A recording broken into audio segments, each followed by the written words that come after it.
The manager of a high-end boutique sprayed a fire extinguisher on a black customer, unaware that his life would change forever. Just seconds later, the man became the store's new owner, giving everyone in the store a lesson they won't forget. Subscribe to the channel, share this video with your friends, and write in the comments where you're watching from. The midday sun poured generously through the glass atrium of the upscale shopping mall, casting a golden glow on its marble floors. The polished surfaces reflected the bustling activity of well-dressed patrons, their conversations blending into a pleasant murmur. Among them walked Julian Gray, his steps deliberate but unhurried, a man whose presence exuded quiet confidence. Julian wasn't here to draw attention. He preferred the simplicity of understated clothing, a crisp white shirt, a pair of tailored slacks, and loafers that had seen better days but carried a story of countless steps forward. The contrast between his attire and the opulence of the surroundings was sharp, though it didn't faze him. He had grown used to such contrasts. The boutique stood ahead, a beacon of elegance with its minimalist design. Its display mannequins showcased impeccably tailored suits, each a promise of sophistication and power. Julian's gaze lingered on one of them, a dark charcoal ensemble with subtle pinstripes that spoke of authority without arrogance. He had an important gala to attend, one that would require him to stand out, not just for who he was, but for how he presented himself. As Julian stepped into the boutique, a small bell above the door announced his arrival. The air inside was cool and scented faintly with leather and cedar, a carefully curated experience designed to appeal to a discerning clientele. His eyes swept the room, noting the meticulous arrangement of garments, the glossy hardwood floors, and the strategically placed lighting that lent each item a near holy aura. Behind the counter stood two sales associates, both young, both dressed impeccably, and both with expressions that subtly shifted the moment they noticed him. A flicker of something unreadable, perhaps discomfort, perhaps judgment, passed between them before they quickly schooled their features into neutral professionalism. Julian had seen this dance before, too many times to count. "Good afternoon," he greeted them with a polite nod, his baritone voice steady. One of the associates, a young woman with a sleek bob, returned his greeting, though her smile didn't quite reach her eyes. "Good afternoon. May I help you?" "I'm looking for a suit," Julian replied. "Something classic, versatile, preferably in charcoal or navy." The woman hesitated, her gaze flickering briefly over his attire before gesturing toward a section of the store. "Our formal collection is over there," she said, her tone courteous but clipped. Julian walked toward the indicated racks, feeling the faint weight of her stare on his back. He let it slide off him, focusing instead on the garments before him. His fingers brushed the fine fabrics, wool, silk blends, each a testament to craftsmanship. He began to examine the labels, his practiced eye assessing cuts and stitching, mentally matching them to the image he had of himself for the upcoming event. As he turned, he noticed movement out of the corner of his eye. A man had emerged from a door marked "Staff Only." Tall, with silvering hair swept back in a style meant to suggest authority, the man's tailored suit seemed almost a uniform. He approached with measured steps, his smile tight, his eyes sharp. "Good afternoon," the man said, his voice smooth but edged. "I'm the store manager. Is there something specific you're looking for?" Julian met his gaze evenly. "I'm considering a few options," he replied, gesturing to the suits. "Do you have anything tailored for formal events that's also versatile enough for other occasions?" The manager's smile widened, but his tone carried an undercurrent that Julian immediately recognized. "Certainly. We specialize in exclusivity, ensuring every client finds something uniquely suited to them. Of course, our collection caters to a very particular clientele." Julian paused, his hand still resting on a hanger. He felt the unspoken implication hang in the air, heavy and deliberate. Choosing to ignore it for the moment, he replied, "That's why I'm here. I appreciate quality." "Indeed," the manager said, his eyes narrowing almost imperceptibly. "However, these items are priced accordingly. Perhaps you'd like to start with something more accessible. We have a fine casual section in the back." There it was. The veil dropped, revealing the familiar sting of prejudice dressed in polite condescension. Julian straightened, his hand falling to his side. He didn't raise his voice or allow his expression to harden, though a flicker of anger sparked within him. "I believe I'm capable of deciding what's accessible to me," Julian said calmly, his voice steady and unyielding. The manager hesitated, his smile faltering. A few moments of silence passed, thick with unspoken tension. One of the associates shifted awkwardly by the counter, clearly aware of the brewing storm, but unwilling to intervene. Julian stepped away from the rack, his movements slow and deliberate. "Perhaps you could recommend something from your premium collection," he added, his tone unrelenting in its civility. The manager's jaw tightened, and for a moment it seemed he might comply. But then his expression shifted, hardening into something colder. "I'm afraid our premium collection isn't available for browsing today," he said flatly. "Perhaps you'd be better suited at another location." The dismissal was clear, and it echoed loudly in the silence that followed. Julian didn't move. His presence alone seemed to disrupt the carefully curated atmosphere of the boutique, a defiance that was both subtle and undeniable. He glanced around the store, taking in the polished surfaces, the rows of pristine suits, the carefully cultivated air of exclusivity. For a moment, he considered walking away, leaving the man and his prejudices to fester in the cocoon of their privilege. But something inside him stirred, a quiet but unshakable resolve. "I think I'll stay," Julian said at last, his voice even. "After all, I haven't found what I'm looking for yet." The manager's eyes flashed with irritation, his carefully maintained facade beginning to crack. Julian could almost see the gears turning in his mind, calculating how to deal with an unwelcome presence that refused to be dismissed. As Julian turned back to the rack of suits, the air in the boutique grew heavier, charged with the tension of an unspoken battle. The other customers in the store had begun to notice, their eyes darting between Julian and the manager, whispers rising like the hum of distant bees. Julian paid them no mind. His focus remained on the task at hand, though his thoughts churned beneath the surface. This wasn't just about a suit anymore. It was about something much larger, a challenge, a confrontation, a refusal to back down. And in the quiet of that moment, as he ran his fingers over the fine fabrics once more, Julian prepared himself for whatever would come next. The air in the boutique seemed to grow colder as the moments ticked by. Julian remained composed, his attention ostensibly focused on the suits in front of him, but he was keenly aware of the store manager lingering nearby.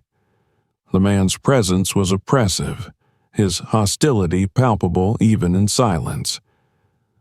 Julian had encountered this sort of treatment before, but it never failed to stir something deep within him, an aching mix of anger and exhaustion.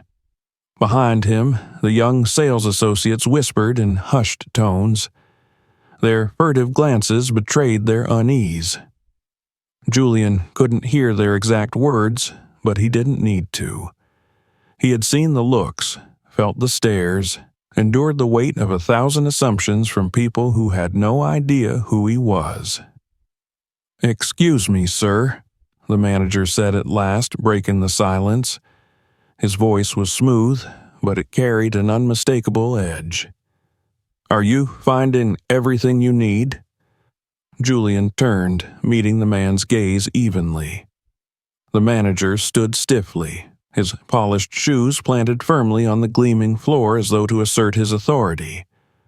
"I'm still browsing," Julian replied, his tone calm but firm. "I'll let you know if I need assistance." The manager's smile didn't reach his eyes. "I see. It's just that our boutique specializes in premium, high-end attire. Many of these pieces are one of a kind, tailored for clients who value exclusivity." "I value quality," Julian said simply. "That's why I'm here." The manager's jaw tightened, his polite veneer slipping for just a moment before he recovered. "Of course," he said, "though, if I may suggest, we do have a more affordable line in the back. Perhaps you'd like to start there." Julian's fingers froze mid-motion, resting on the fine fabric of a navy wool suit. He turned fully to face the manager, his eyes steady and unflinching. The words hung in the air between them, heavy with implication. "Thank you for the suggestion," Julian said, his voice even, though a quiet steel underpinned his tone. "But I think I'll continue browsing here." The manager's nostrils flared slightly, and his smile grew tighter. He glanced around the boutique, as though searching for support or approval from the other customers. A few shoppers had paused in their own perusal of the racks, their curiosity piqued by the unfolding exchange. "I see," the manager said, drawing himself up. "It's just that some of these items are, let's say, more aspirational. I wouldn't want you to waste your time on something that might not be the right fit." Julian felt the words like a slap, their thinly veiled condescension stinging more than outright hostility ever could. He took a slow breath, grounding himself against the rising tide of anger. This wasn't the first time he had been underestimated, and he knew it wouldn't be the last. But there was something about this moment. The casual cruelty of it, the smug confidence of the man before him, that made him decide he wasn't going to let it slide. "I'll decide what fits me," Julian said firmly, his voice low but steady. "Thank you." The manager's expression faltered, his eyes narrowing slightly as though he were reassessing the situation. For a moment, it seemed as though he might back down, but then something shifted. His gaze hardened, and he took a step closer, his voice dropping to a conspiratorial whisper. "Between you and me," he said, his tone laden with false camaraderie, "this store caters to a very specific clientele, people who, let's just say, share certain sensibilities." Julian's stomach tightened, and his grip on the hanger in his hand grew firmer. The manager's meaning was as clear as the polished glass of the boutique's windows. He was being told, in no uncertain terms, that he didn't belong here. "I see," Julian said slowly, his voice calm but carrying an unmistakable weight. He placed the suit he had been examining back on the rack with deliberate care. "And what sensibilities would those be?" The manager's smile didn't waver, but there was a flicker of unease in his eyes now. He opened his mouth to respond, but before he could, one of the sales associates stepped forward hesitantly. "Is everything all right here?" the young woman asked, her voice tentative. Her gaze darted nervously between Julian and the manager. "Everything is fine," Julian said smoothly, though his tone carried a quiet authority that made her hesitate. He turned his attention back to the manager. "I'm just trying to understand your store's policies. Do you treat all your customers this way, or is it just me?" The manager bristled, his composure slipping further. He straightened his tie, a nervous tic that betrayed his discomfort. "There's no need to take offense," he said, though his tone suggested otherwise. "I'm simply trying to ensure you have a realistic understanding of our offerings." Julian smiled faintly, though it didn't reach his eyes. "I appreciate your concern," he said, "but I assure you I'm quite realistic." The tension in the room was thick enough to cut, and the other customers were no longer pretending not to watch. Julian could feel their eyes on him, their curiosity mingling with discomfort. He wondered, briefly, how many of them were silently cheering him on, and how many were quietly agreeing with the manager. For a moment, the two men stood locked in a silent standoff, the air between them charged with unspoken conflict. Then, slowly, Julian turned away, resuming his search through the racks of suits. He could feel the manager's gaze boring into his back, but he didn't acknowledge it. Instead, he focused on the task at hand, letting his movements convey the defiance he chose not to voice aloud. Behind him, the whispers among the staff grew louder, punctuated by the occasional muffled laugh. Julian didn't react, though his jaw clenched slightly. He had dealt with worse than this before, and he knew better than to let them see him falter. Still, as he sifted through the fine fabrics and carefully tailored garments, he couldn't shake the knot of anger coiling in his chest. It wasn't just about the insults or the condescension. It was about the larger truth they represented. The quiet, insidious way that prejudice could worm its way into even the most mundane interactions, turning something as simple as buying a suit into a battle for dignity. And yet, even as the anger simmered within him, Julian felt something else rising alongside it. A quiet, unyielding resolve. He didn't know how this would end, but he knew one thing for certain. He wasn't going anywhere. Not yet. The tension in the boutique had reached a boiling point, though no one dared to speak it aloud. Julian continued to browse the racks of suits, his movements deliberate, as if each adjustment of a hanger or touch of fabric was a statement of defiance. The manager lingered nearby, his posture stiff and his face set in a mask of strained civility. The sales associates exchanged uneasy glances, whispering to each other while trying to appear busy. The other customers, once engrossed in their own shopping, now found themselves captivated by the unfolding drama. Some pretended to examine garments but stole furtive glances at Julian and the manager. Others made no attempt to hide their curiosity, their eyes flitting between the two men as if anticipating an explosion. Julian, for his part, remained calm, his outward demeanor betraying none of the storm brewing inside him. The manager's words from earlier echoed in his mind, each thinly veiled insult replaying with sharp clarity. It wasn't the first time he had faced such blatant discrimination, but something about this moment, the brazenness of it, the public nature of it, stirred a deeper anger. He reached for another suit, a sleek charcoal gray number with subtle pinstripes.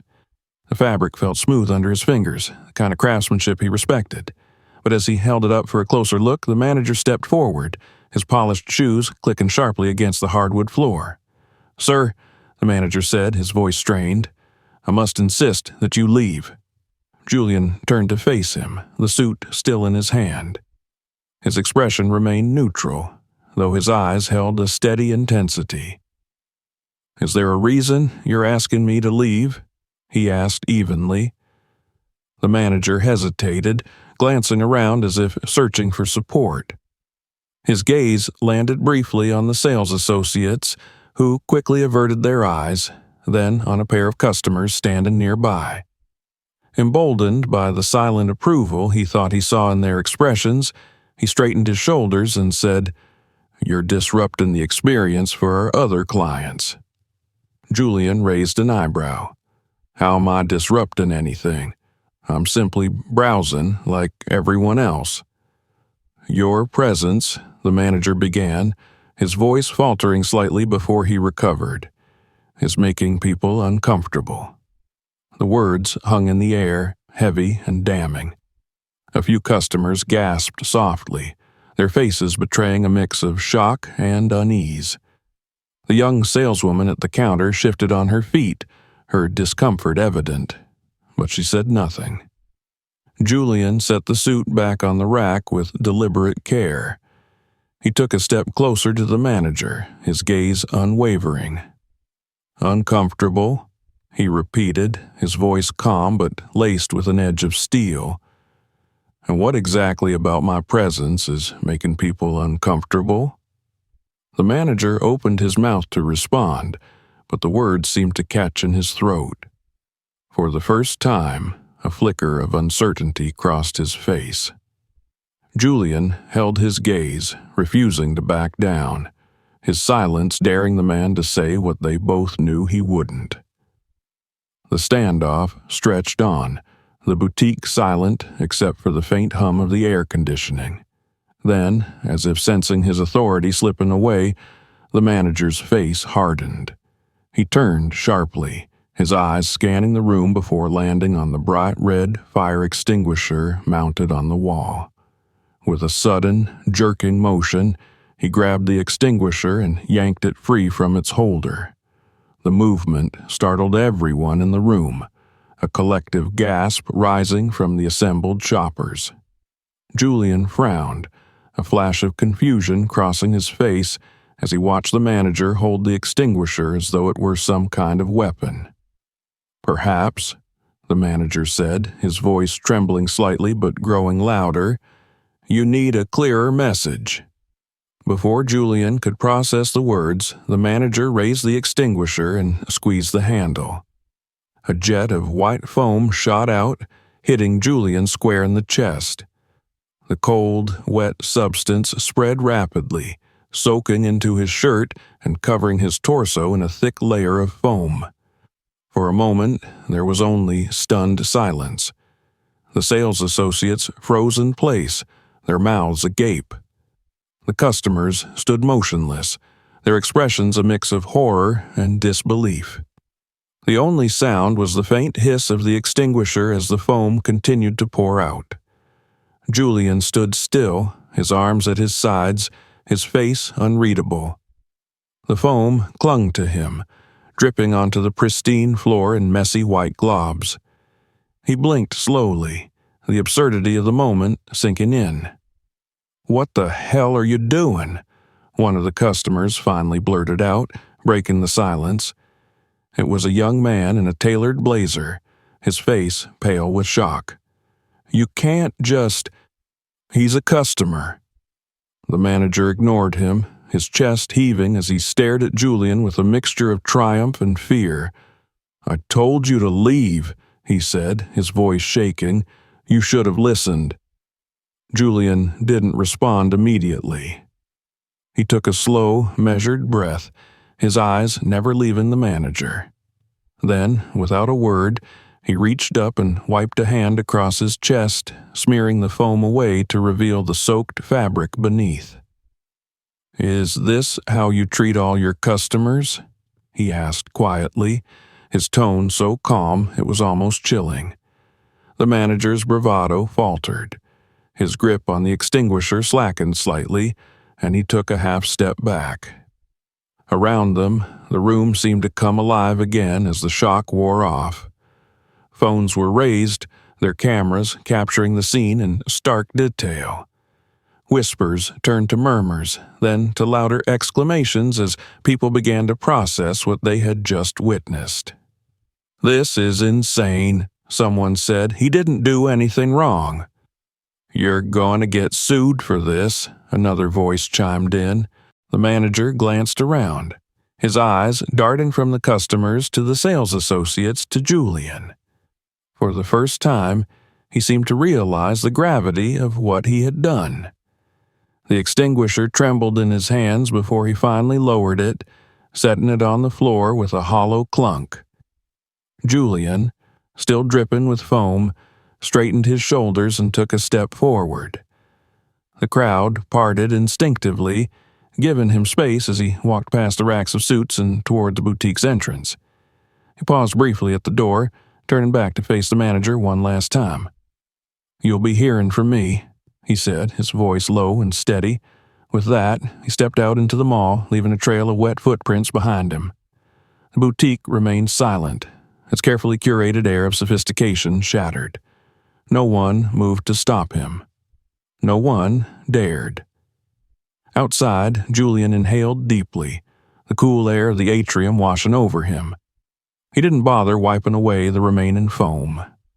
Let them see, he thought. Let them see it all. The mall's atrium buzzed with the ebb and flow of shoppers, but Julian Gray moved through it like a ghost. Heads turned as he passed, foam still clinging to his shirt and dripping onto the marble floor, leaving a trail that seemed to follow him like a shadow. He ignored the murmurs, the stares, the flashing of phone cameras. His mind was elsewhere, swirling with the weight of what had just occurred. He reached the exit and stepped into the fresh air, the late afternoon sun casting long shadows across the pavement. For a moment, Julian simply stood there, his chest rising and falling with controlled breaths. His hands flexed at his sides, the remnants of foam clinging to his fingertips. The absurdity of the incident replayed in his mind, each detail sharpening his anger. "Ridiculous," he muttered under his breath. "Absolutely ridiculous." The buzz of his phone in his pocket pulled him back to the present. He fished it out, glancing at the screen. A message from his assistant, Mary Ann, blinked at him. "Hope everything's going smoothly at the mall. Call me when you're done." Julian stared at the message for a moment, then slipped the phone back into his pocket without responding. Smoothly. He gave a dry laugh, shaking his head as he began walking toward his car. By the time he reached his sleek black sedan, a small crowd had begun to gather near the entrance to the mall. People whispered to one another, pointing in his direction, some holding up their phones to capture photos or videos. Julian didn't bother looking back. Let them talk. Let them post. He had bigger things to consider. He slid into the driver's seat and closed the door, the insulated silence of the car providing a brief respite from the chaos outside. Resting his hands on the steering wheel, he took a long breath and exhaled slowly. The foam had started to dry on his shirt, stiffening the fabric and adding to his discomfort.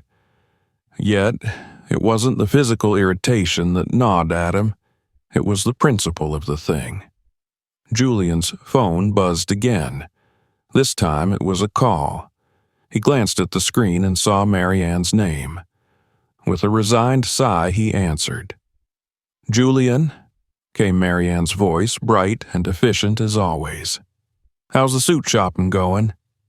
There was a pause, the kind that carried the weight of unspoken words. "Not exactly as planned," Julian finally said, his tone clipped. Mary Ann hesitated. "What happened?" Julian considered brushing it off, but the anger bubbling beneath his calm exterior refused to be silenced.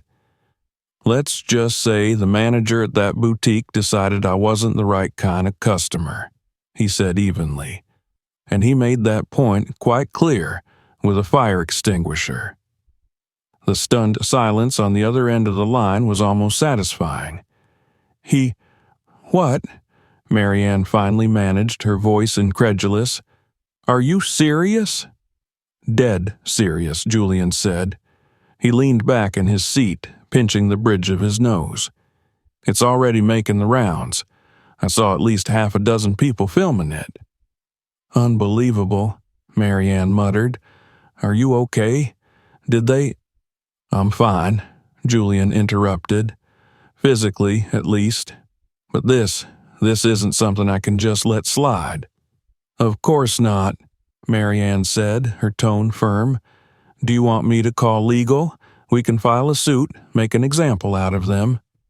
Julian's hand dropped to his lap, his gaze fixed on the dashboard. Legal action was an obvious course of action, and one he would undoubtedly pursue. But as he sat there, his mind began to drift to a larger idea, something far more impactful than a lawsuit. "I'll handle legal," he said after a moment. "But this isn't just about one store or one manager. This is about the system that allows people like him to think they can get away with it." There was a beat of silence. Then Marianne spoke, her voice cautious but curious. "What are you thinking?" Julian didn't answer immediately. Instead, he turned his attention to the mall entrance, where the crowd had grown larger. He could see people holding up their phones, their faces lit by screens as they shared their outrage or amusement at what had transpired. The sight solidified his resolve. "I'm thinking," he said slowly, "that I need to show them who I am. Not just the manager, not just the store. Everyone." That evening, as the sun dipped below the horizon, Julian sat at his desk, surrounded by the quiet hum of his office. The minimalist space was a reflection of his personality, efficient, focused, with no unnecessary adornments. On the screen before him, a video of the incident played on repeat. The shaky footage, taken by a bystander, showed the manager's outburst in stark detail. The foam spraying from the fire extinguisher. Julian standing still, his face calm but resolute. The murmurs of the crowd growing louder. The video had already been shared thousands of times. Comments flooded in beneath each post, some expressing outrage, others disbelief, and a few filled with ugly, predictable prejudice. Julian scrolled through them, his jaw tightening with each hateful remark. A knock at the door pulled him from his thoughts. "Come in," he called. The door opened, and Marianne stepped inside, a folder in one hand and a look of determination on her face. "I've got the legal documents ready," she said, placing the folder on his desk. "Defamation, assault, emotional distress, you name it. We've got a solid case." Julian nodded but didn't reach for the folder. Instead, he leaned back in his chair, his fingers steepled under his chin. "Good," he said, "but I'm not stopping there." Marianne tilted her head, curious. "What's the plan?" Julian's eyes narrowed slightly, his mind already working through the details. "I'm going to buy that boutique," he said simply. Marianne blinked, clearly taken aback. "Buy it?"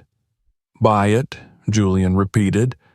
"And then I'm going to turn it into a space that represents everything that manager tried to deny me. Equality, inclusivity, opportunity. I want that store to stand as a symbol, a reminder that people like him don't get the last word." For a moment, Marianne didn't respond. Then a slow smile spread across her face. "I like it," she said. "It's bold, it's dramatic, and it sends a message." Julian nodded, his resolve hardening. "Exactly." The two of them spent the next several hours mapping out the logistics.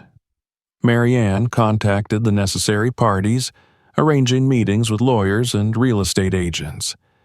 Julian drafted statements, prepared to address the inevitable media attention.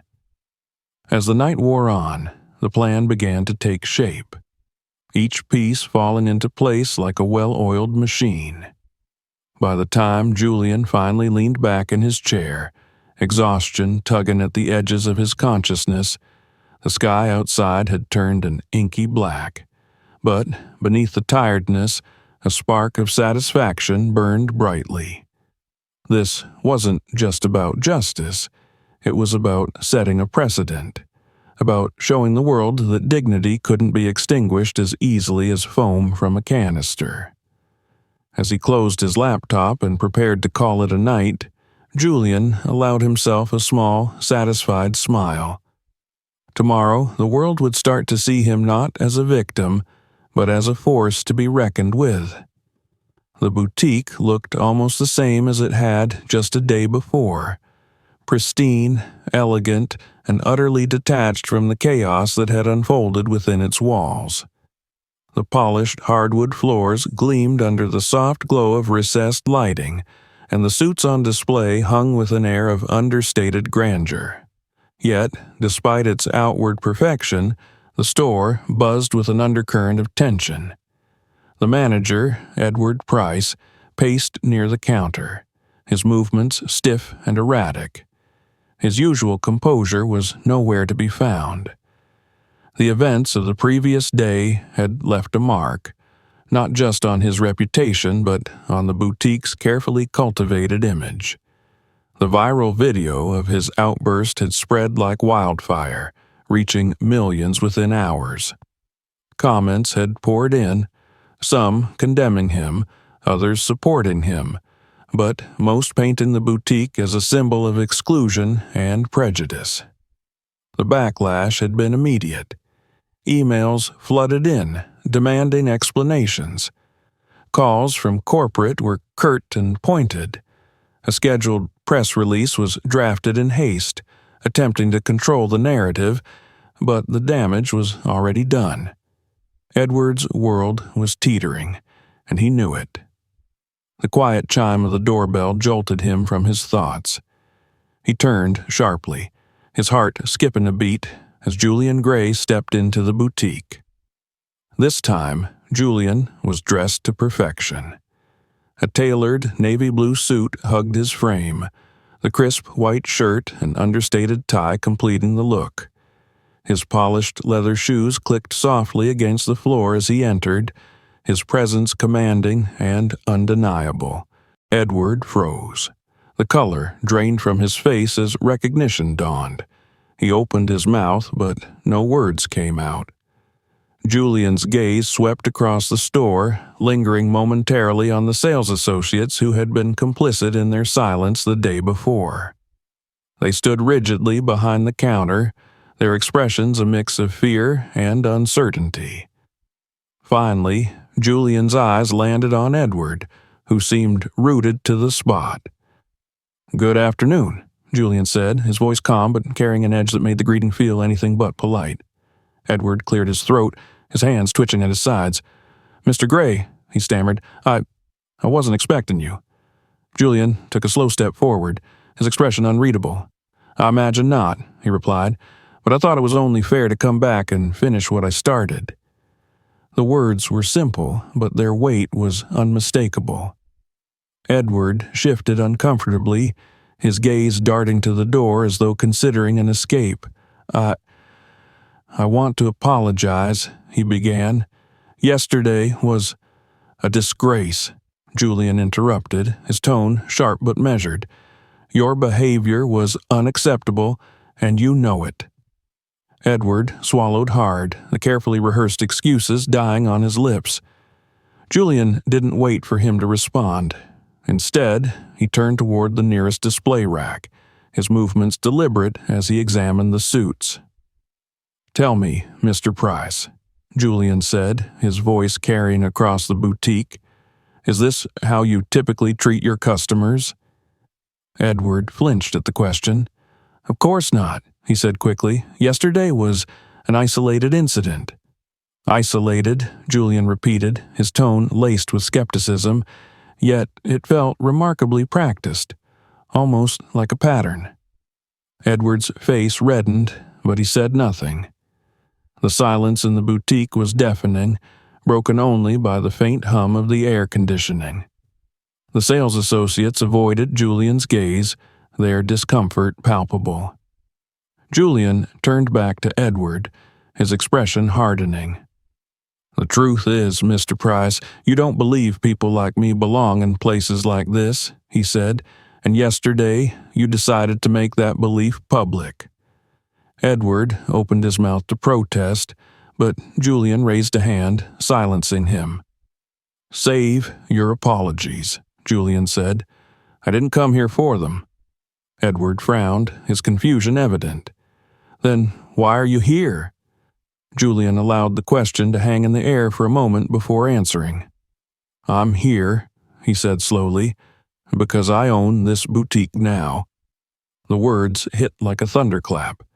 The sales associates gasped, their eyes widening in shock. Edward staggered back a step, his face a mask of disbelief. What? He breathed. You heard me, Julian said, his voice calm and unyielding.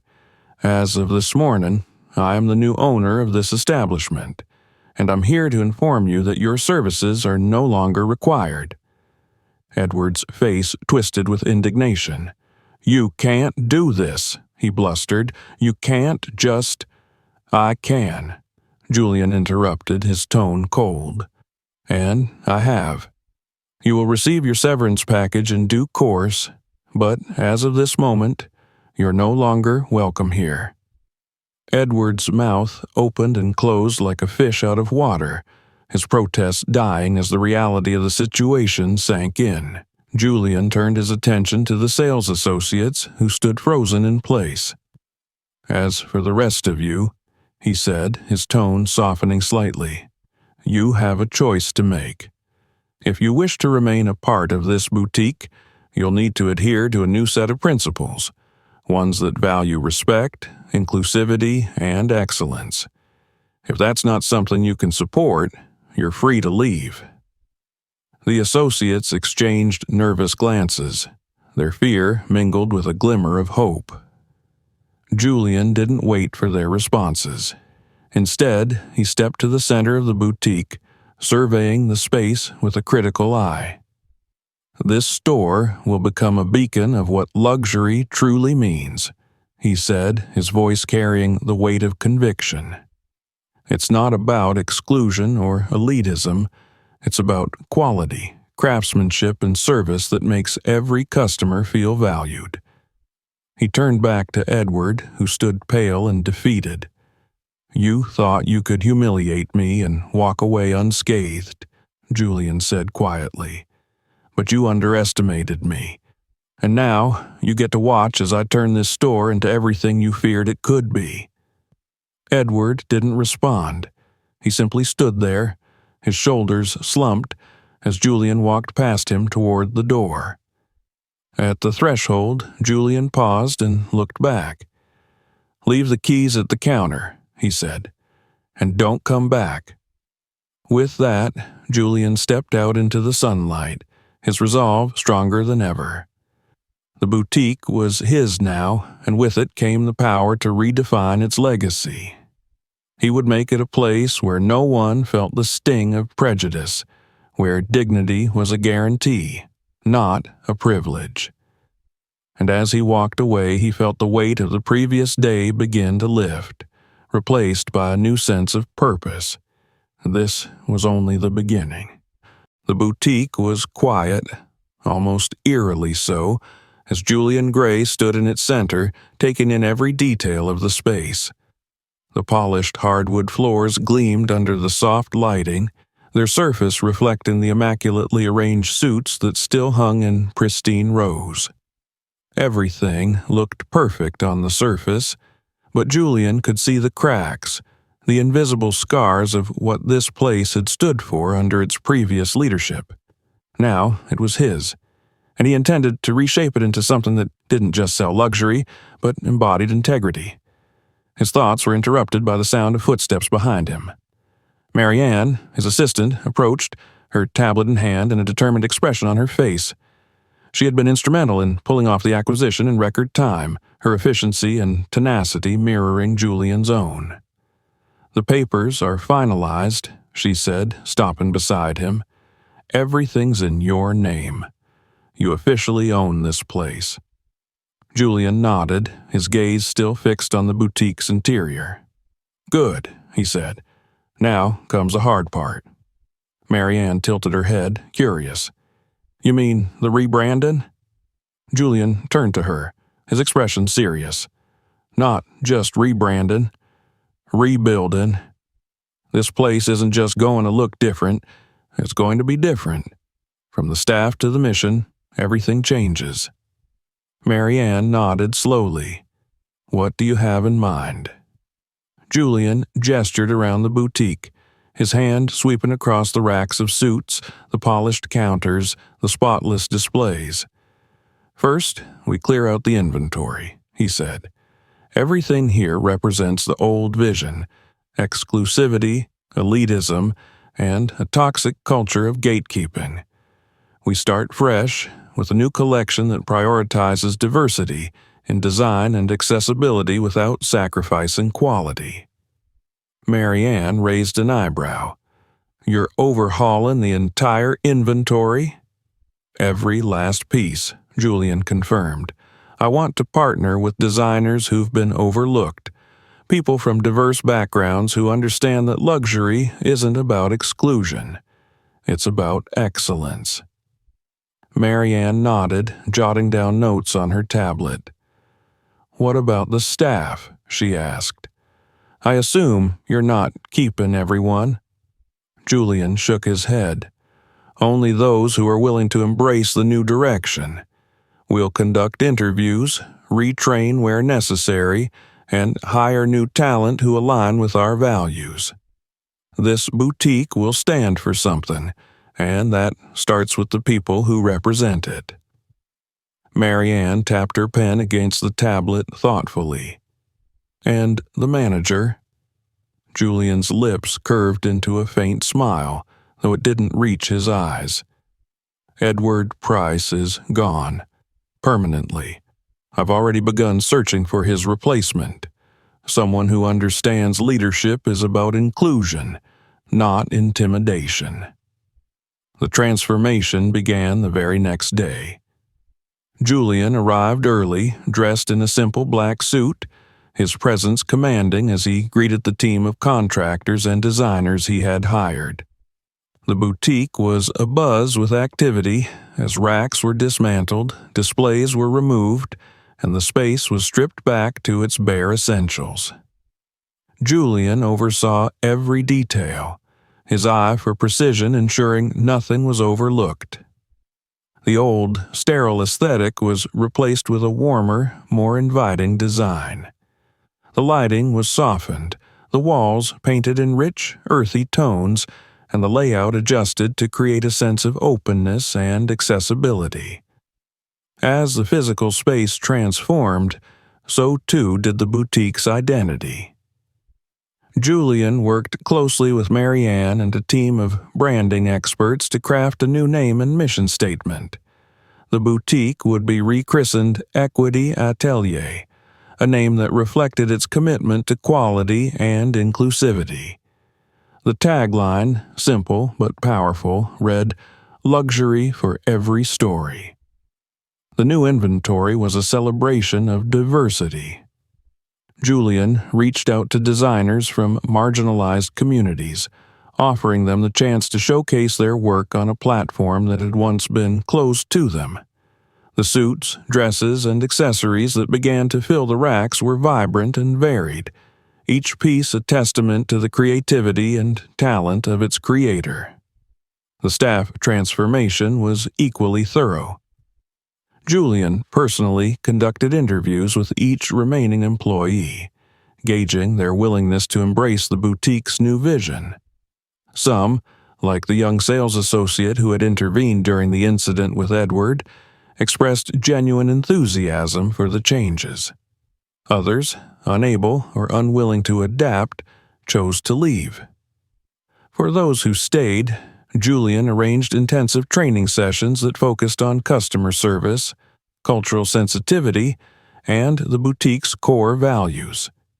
He brought in industry experts to lead workshops, ensuring the staff was not only skilled but aligned with the mission. One afternoon, as Julian observed a training session, he noticed the nervous but hopeful energy among the staff. It was a stark contrast to the tension that had permeated the boutique before. These were people eager to learn, to grow, and to contribute to something meaningful. The buzz surrounding the boutique's transformation didn't go unnoticed. Word spread quickly, fueled by Julian's reputation and the viral video that had sparked it all, Media outlets picked up the story, framing it as a tale of redemption and resilience. Reporters reached out for interviews, curious to learn more about Julian's vision. Julian agreed to a few select interviews, using the platform to share his message. In one televised segment, he stood in the boutique's newly renovated space, his demeanor calm but resolute. "This boutique is more than a store," he said, looking directly into the camera. "It's a statement, a reminder that luxury doesn't have to exclude. It can uplift, empower, and connect. We're here to prove that excellence and equity aren't mutually exclusive." The response was overwhelming. Customers began flocking to the boutique, eager to support its mission and experience its offerings. Social media buzzed with photos of the new designs, accompanied by hashtags like #LuxuryForAll and #EquityAtelier. Late one evening, as the boutique neared its grand reopening, Julian stood alone in the space. The racks were filled with the new collection, the displays glowing softly under the warm lights. A sense of pride and satisfaction washed over him as he took it all in. This wasn't just a store anymore. It was a symbol of what was possible when dignity, resilience, and determination triumphed over prejudice. Mary Ann entered quietly, holding a clipboard. "We're ready for tomorrow," she said with a smile. "The guest list is packed and the media's all over it." Julian nodded, his gaze sweeping over the boutique one last time. "Good," he said. "Let's show them what we're made of." Tomorrow, the doors would open, and with them, a new chapter would begin. Not just for the boutique, but for everyone who believed in its message. The morning of the grand reopening dawned bright and crisp, the sunlight streaming through the tall windows of the boutique, illuminating every corner of the newly transformed space. The air inside was charged with anticipation, a quiet hum of energy as the final preparations came together. The name Equity Atelier now adorned the front of the store in elegant, understated lettering, a beacon of change and purpose. Julian Gray arrived early, dressed in a tailored suit from one of the boutique's new designers. The deep emerald fabric was striking without being ostentatious, a perfect representation of the brand's ethos, luxury reimagined. He stood at the entrance for a moment, watching as the staff moved with purpose, putting the final touches on displays, adjusting lighting, and arranging the refreshments for the guests. Mary Ann approached, her clipboard tucked under one arm and a satisfied smile on her face. "We're ready," she said. "Guest list confirmed, media setup complete, and the press is already buzzing outside." Julian nodded, his expression calm but focused. "Good. Let's make this a day to remember." As the doors opened, the boutique filled quickly. The first wave of guests included reporters, influencers, and fashion enthusiasts, all eager to witness the rebirth of the space that had become the center of a national conversation. Cameras flashed as attendees marveled at the new layout and inventory, their voices mingling in a soft buzz of admiration. The staff, now polished and confident, greeted each guest with warm professionalism. They moved through the crowd with ease, offering insights about the new designers and sharing the stories behind the pieces on display. The boutique felt alive in a way it never had before, the energy electric and infectious. Julian mingled with the guests, his presence commanding but approachable. He spoke with reporters, answering their questions with measured sincerity. When asked about the transformation, his answers were clear and purposeful. "This isn't just about clothing," he told one journalist. "It's about creating a space where everyone feels seen, valued, and respected. Equity Atelier is more than a brand. It's a movement." The highlight of the event came midway through the day, when Julian took to the small stage set up near the boutique's entrance. The room quieted as he stepped forward, the crowd turning their attention to him. The cameras focused, the flashes pausing momentarily as everyone waited for him to speak. Julian looked out at the sea of faces, taking a moment to absorb the gravity of the moment. He had prepared remarks, but as he stood there, he decided to speak from the heart. "Thank you all for being here today," he began, his voice steady and warm. "This boutique, this space, represents a journey that began with pain but ends with purpose." He paused, his gaze sweeping across the room.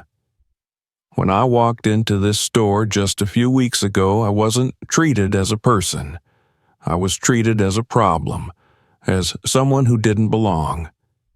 That experience could have defined this place forever, but instead we chose to redefine it." The crowd murmured softly, nodding in agreement. "This boutique is now a place of inclusion," Julian continued, "a place where talent is celebrated, where diversity is embraced, and where every customer is treated with the dignity they deserve. Today, Equity Atelier stands as a testament to what happens when we refuse to let prejudice have the final say." He smiled, his voice taking on a lighter tone. "And, of course, it also stands for impeccable style." The crowd laughed, the tension easing as they applauded. Julian stepped back, nodding his thanks, and the room erupted into applause. Cameras clicked furiously, capturing the moment as he descended from the stage and rejoined the crowd. As the day wore on, the boutique saw a steady stream of visitors. Customers began trying on pieces, their faces lighting up as they admired the new designs in the fitting rooms. The staff moved with confidence and ease, embodying the new ethos of the boutique in every interaction. By late afternoon, Equity Atelier had made its mark. Social media buzzed with posts and photos from the event, the hashtag #EquityAtelier trending nationwide.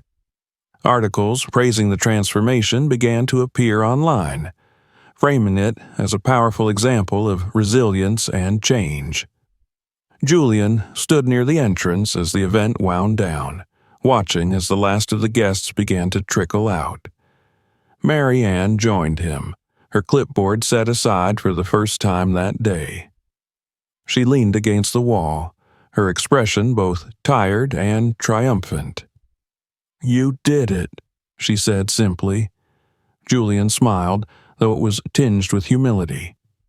"We did it," he corrected. "This was never just about me." Mary Ann nodded, her gaze drifting toward the boutique's interior. "You've turned this place into something incredible. People are going to remember this." "That's the goal," Julian said softly, "but it's just the beginning." As the final guest left and the doors were locked, Julian walked through the boutique one last time. The space was quiet now, but it felt full of hope, of potential, of everything it had come to represent. He paused in the center of the room, taking it all in. For the first time in weeks, he felt a deep sense of peace. This wasn't just a victory over one man's prejudice. It was a victory for everyone who had ever been told they didn't belong. And it was proof that dignity, when claimed with resilience and grace, could create something truly extraordinary. Julian turned toward the entrance, the name Equity Atelier glowing softly above the doors. With a small, satisfied smile, he switched off the lights and stepped outside, ready to face whatever came next. Thank you for watching this story. If it resonated with you or made you think, we'd love for you to become part of our community by subscribing to the channel and turning on notifications. This way, you'll always know when a new story is out. Sharing stories like this can spark important conversations, so feel free to share this video with your friends, family, or anyone who might find it meaningful. And don't stop here. Check out our other videos for more powerful, thought-provoking narratives. Let's keep exploring together, and we'll see you in the next one.